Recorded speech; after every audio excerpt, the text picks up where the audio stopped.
তো যারা যারা আর্জেন্টিনা সাপোর্টার আছো, মানে আমাদের জন্য একটা সুখবর আছে, ঠিক আছে? আমাদের পুরো ম্যাচটাই মানে ষড়যন্ত্র করে হারানো হয়েছে। যদি আর্জেন্টিনা গোল পারে যদি একটা জালে বল দেয়, তাহলে তাদের প্লেয়ারদের শুট করে মেরে ফেলা হবে। তবে খেলা আবার হবে, আশা করা যায় খেলা আবার হবে, ঠিক আছে? এখন কি ব্রাজিলের সাপোর্টাররা তোরা এবার কি বলবি আয়? কারণ আর্জেন্টিনা যেমন খেলছে, এটা কোনোদিন তাদের কাছে আশা করা যায় না। তারা গোলবারে একটা বলও কিন্তু দিতে পারে না, ঠিক আছে? দিতে যায়ও নাই, কারণ তাদের যখন ড্রেসিং রুমে তখন তাদের একটা পরিকল্পনা করা হয়েছিল, যদি তারা গোলবারে কোনো বল ঢোকায় তাহলে তাদের কোনো মানে শুট করে মেরে দেওয়া হবে, ঠিক আছে?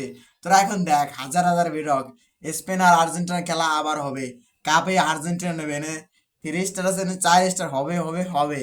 আর্জেন্টিনা তোমরা যারা আছো তারা কই সাড়া দাও, খেলা আবার হবে মাঠে।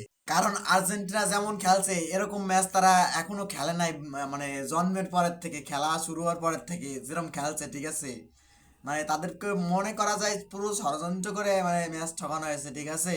আর আর্জেন্টিনা এরকম বাজে খেলবে, এটা আমরা কেউ কোনোদিন কল্পনা করতে পারি নাই। কারণ এটা পুরোপুরি ষড়যন্ত্র ছিল। ওই ডোনাল্ড ট্রাম্প, না ডোনাল্ড ট্রাম্প, এই হালার পুতের জন্য মানে এই কাহিনীটা হয়েছে, ঠিক আছে? হালার পু, খেলা আবার হবে, সবাই রেডি থাকো। 100%-এর ভেতর 95% আশা করা যায় যে খেলা আবার হবে।